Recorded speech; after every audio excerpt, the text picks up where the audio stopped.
formerly the headquarters of the Ontario Ministry of Natural Resources Air Services. This museum contains many restored aircrafts, as well as a complete history of the Canadian Forest Fire Service. Firefighting seaplanes were first used in 1924 and were flown by former World War I fighter pilots.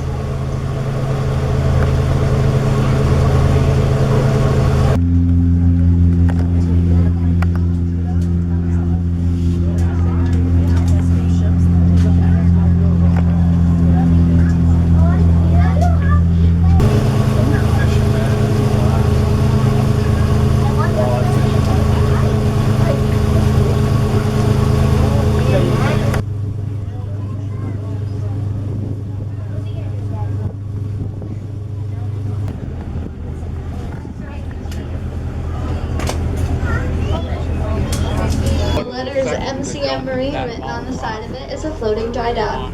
The dry dock is used to lift boats out of the water for hull inspection and make any necessary repairs and maintenance. The Coast Guard requires a hull inspection of commercial vessels every 5 years. The dry dock is lowered into the river by opening large valves, which allows the water to flow into the hull of the dry dock. To raise the dry dock, the water is then pumped out.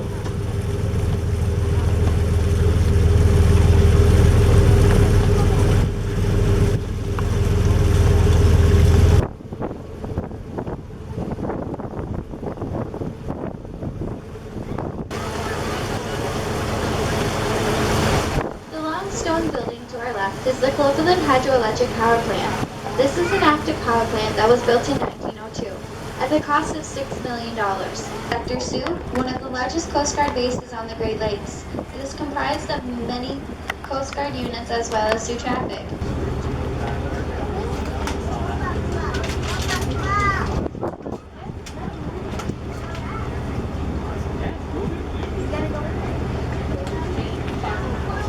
The vessel to our right is the James R. Barker.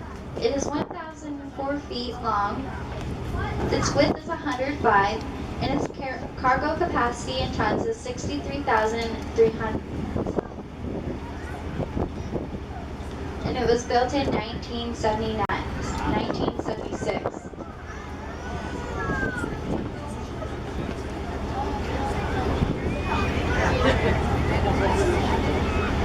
The small white and blue boat tied next to the James R. Barker is the marine supply boat Ojibwe. The Ojibwe ties up along lakeside freighters as they pass and supplies them with groceries and other supplies they may need. This saves freighters valuable time from having to go tie up or anchor to take on additional supplies. Over 3,500 items are handled by the Ojibwe.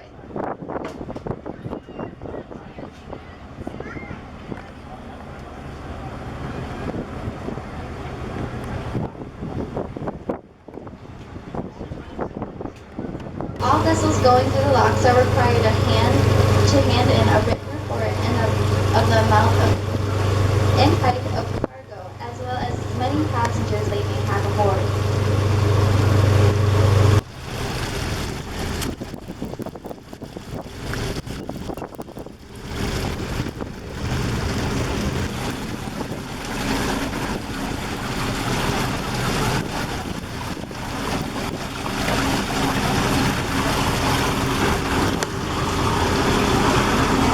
Am I going to be in your way? In just a second. All right.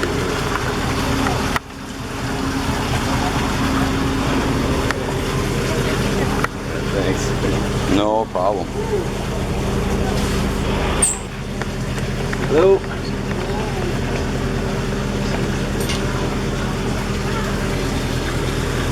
Okay.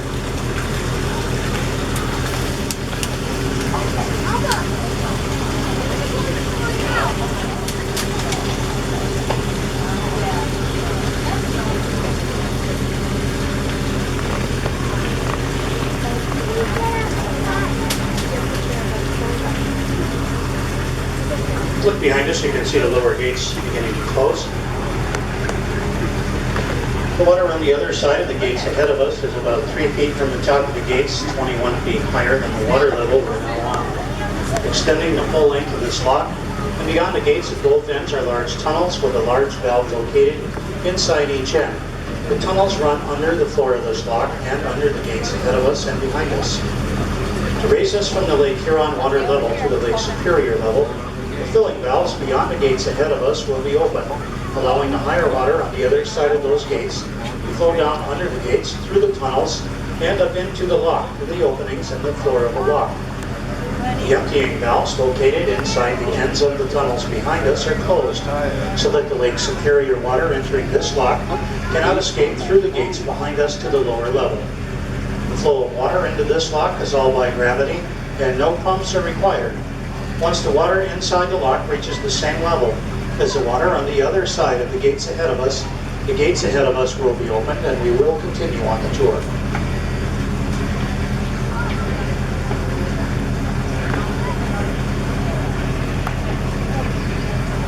During a normal navigation season, about 100 million tons of freight pass through the Soo Locks.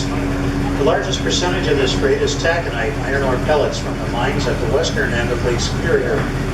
About 2/3 of the taconite produced in the United States and Canada moves through the locks here at Sault Ste. Freight eastbound from Lake Superior consists mostly of taconite iron ore pellets, low sulfur coal, wheat, and other grains. Freight westbound into Lake Superior consists mostly of coal or crushed limestone. The Soo Locks has the greatest tonnage moving capability per day of operation of any lock system in the world. Once again, no toll is charged to any ship of any nationality for the use of the American locks. Iron ore has become the world's second most valuable mineral resource, second only to oil.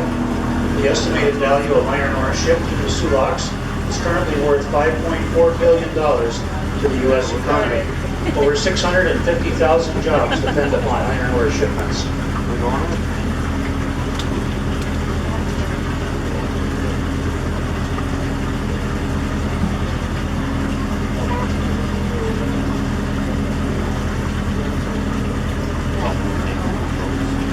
Soo Locks are in operation from late March until about the middle of January. At the close of the navigation season in January, the locks needing repair and drain, inspected for damage, repaired and left dry until spring. Winter maintenance includes boat gear and equipment repair. The Soo Locks has a workforce of approximately 100 people who are responsible for operating the locks, the U.S. power plant, and for the dredging of the navigation channels in the St. Mary's River. There's usually 2 to 5 feet of ice on much of the St. Mary's River and large portions of Lake Superior during the winter months. In the spring of the year, the United States Coast Guard icebreaker Mackinac and smaller ice-breaking tugs like the Katmai Bay make a path through the ice so that the navigation can once again get underway. Freighters are often convoyed through the ice fields by the icebreakers. On the same location where the second lock is today, over to our right, the state of Michigan built the first lock in 1855, through which the sailing vessel Columbia carried the first cargo of only 132 tons of iron ore. Today, the cargo carrying capacity of ships has increased to nearly 80,000 tons. In 1881, the Wetzel lock was opened where the number 1 lock is today, the lock that we're now in, eventually being replaced by the MacArthur lock in 1943.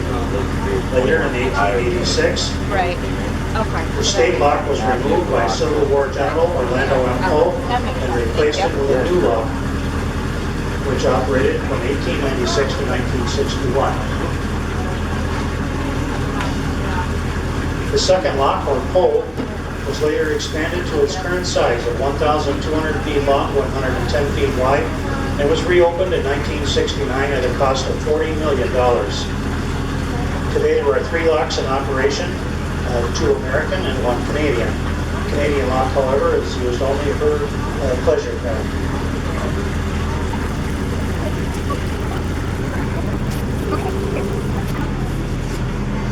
Each year, many ocean vessels from countries all over the world pass through the Soo Locks. The principal cargo taken from Lake Superior ports by the ocean vessels are of grain or grain products.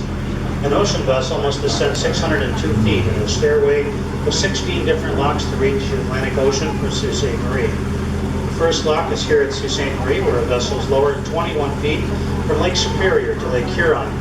After crossing Lake Huron, a vessel enters into Lake Erie.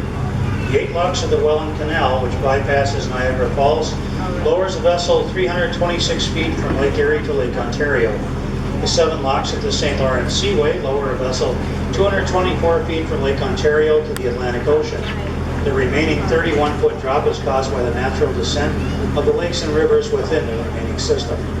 This 1,624-mile journey from Sault Ste. Marie to the Atlantic Ocean takes about 150 hours, or a little over 6 days.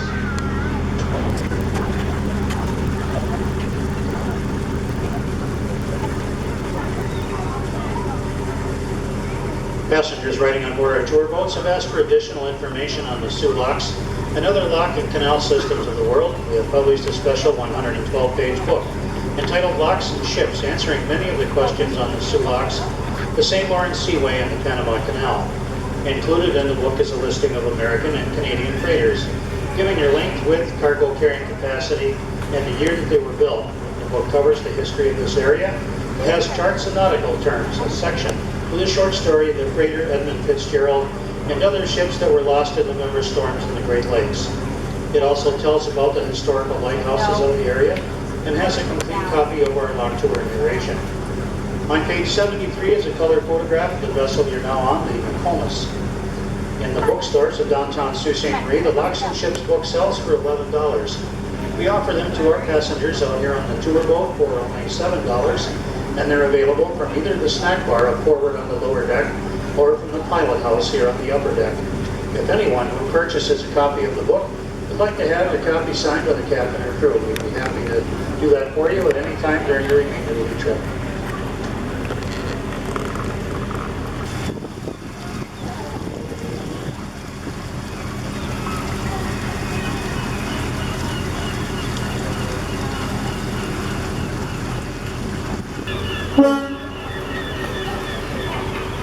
Excuse me. Mm-hmm. Thank you. See you later.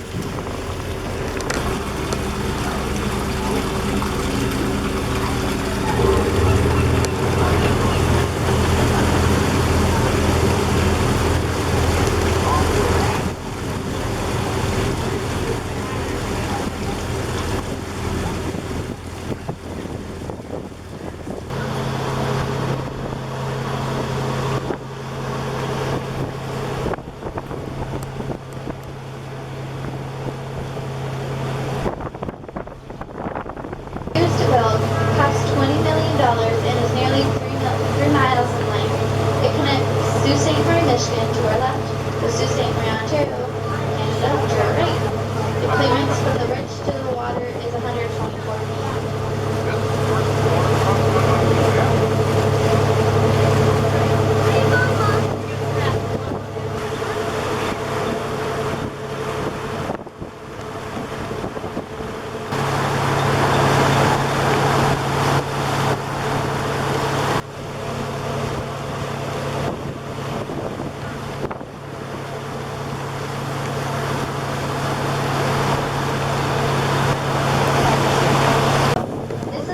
This plant is the main industry of Sault Ste. Marie, Ontario, employing approximately 4,200 men and women, with an annual payroll in local purchases exceeding $140 million. SR is one of the more diversified steelmaking operations in North America, producing more than 700 different specifications of steel, which are shipped all over the world. A complete 65-mile railway system with 17 diesel locomotives and over 700 railway cars operate within the plant. During the navigation season, more than 500 Great Lakes and ocean-going vessels load and unload along the dock area ahead of us. This dock area is over 4,000 feet long and handles over 5 million tons of incoming coal, taconite, and limestone, as well as outgoing iron and steel each year.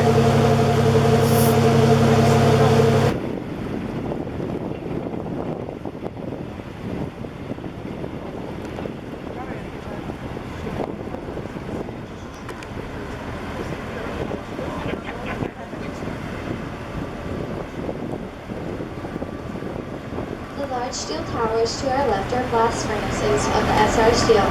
The manufacture of steel requires measured quantities of taconite, coal, and limestone.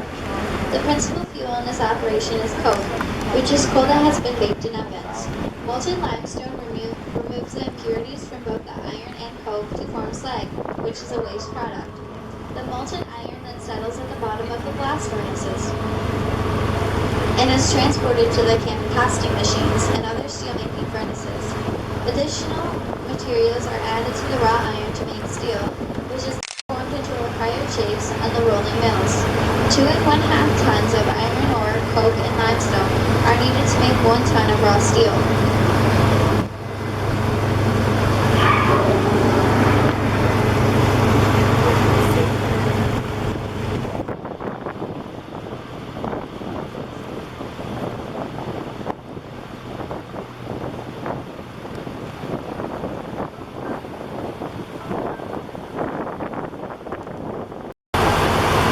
The black steel structure along the left-hand side of the canal is the third section of the Canadian National Railway Bridge. It swings across the canal, allowing trains to cross.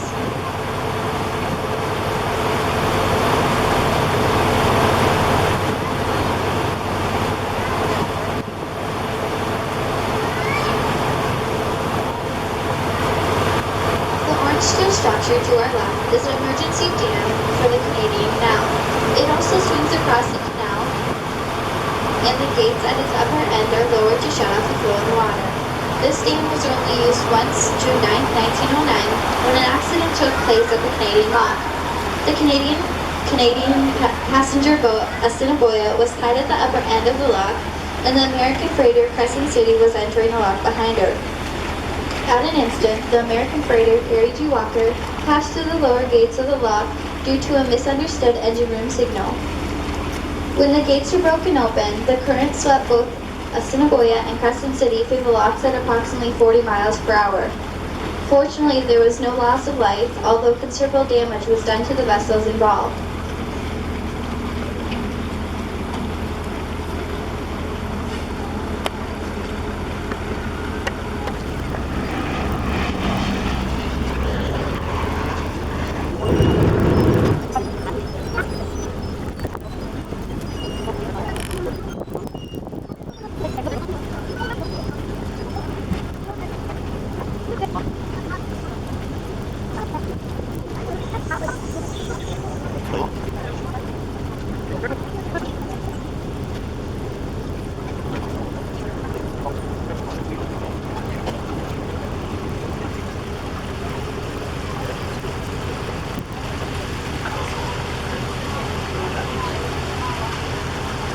The opening of the Sault Ste. Ontario Ship Canal completed the last length of all Canadian waterway along the St. Lawrence River system. As a part of an important commercial highway, this canal facilitated the movement of raw materials from the west to the markets to the east, as well as the movement of people and products westward. At the time the old lock was completed, it was the largest lock in the world at 900 feet long and maintained the distinction until the day this lock was opened by the landscape in 1914. Most of the buildings necessary to operate this site were built in 1890 from the local red sandstone. In 1979, Sault Ste. Marie Canal was transferred to the St. Lawrence Seaway Authority to Parks Canada to be operated as a heritage canal in 1987. This canal was declared a National Historic Site. The black cables along the left-hand side wall are used by pleasure craft to tie down while on the lock. They merely strip one or more of the lines behind the cables, allowing them to slip up and down, depending on whether they are being raised or lowered. This greatly simplifies the line handling needed to transit the lock.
not leave any personal articles with us. Thank you very much for sailing with us today at Soo Locks Boat Tours. We hope that you all enjoyed your boat ride through the world-famous Soo Locks and Soo Harbor. Please watch your head and your step when you're getting off the boat. Once again, the first stop will be at Dock